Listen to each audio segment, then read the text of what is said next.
earlier today, Joshua Uche was traded to the Kansas City Chiefs for a 2026 sixth-round pick. Now, many people might be surprised by what the return was for Uche. Some might be disappointed. Some might be frustrated. I'm not really surprised. I'm not frustrated. I'm not upset. I'm not disappointed in the return. Now, would I have loved a better return? Of course. You always want the best return that you can possibly get for a player. But let's be honest about Uche and where he has been. He's been on the trade market forever. I mean, he was on the trade market last year. He was on the trade market this year. The Patriots have been taking phone calls for the last couple of weeks. I have to imagine that this is the best offer they could get for Uche. And don't forget, they turned down a fifth-round pick at last year's deadline for Uche. So if his value was a fifth-round pick last year, what do you think his value is on the market right now? It's not great. He's a year older. He's playing less. He is walking into unrestricted free agency, so he's going to be a guy that's going to be available in free agency in just a few months. He has not been producing on the field. Very limited production, and this is not just this year. This goes back to last year. He is a sub-pass rusher. That's what he is. Now, will the Chiefs get more out of Uche? Probably, because the Chiefs will be up in games more than the Patriots are up in games. To get the most out of Uche, you need to be a competitive football team. You need to have a lead. You need to make sure you have third and medium or third and long where you can throw Uche out there where he can be that substitute pass rusher. That's his role. That's what he does for a football team. He's not very good against the run. So when you've got Patrick Mahomes, you've got the Chiefs, you've got Andy Reid, I would imagine that offense is going to score some more points than the Patriots will moving forward.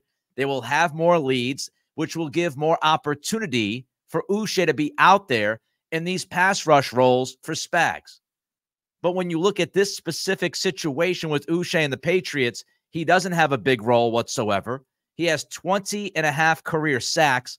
11.5 of those came in one season back in 2022.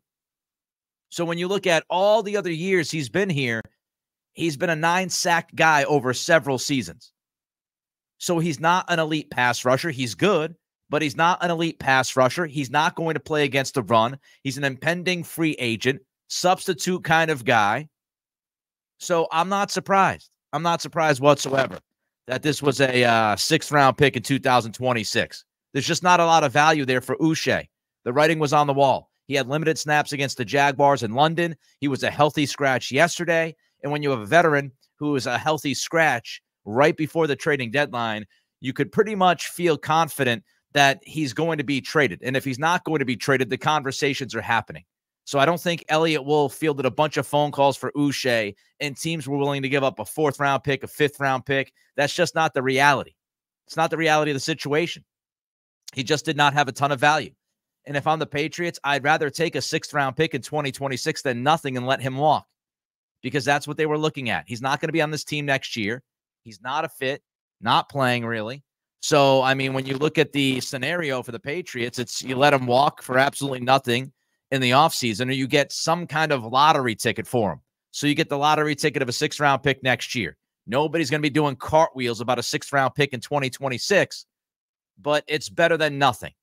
And for people, because I know there's going to be some people who say, but Nick, they could have got a compensatory pick for Uche. No, they're not going to get a compensatory pick for Joshua Uche.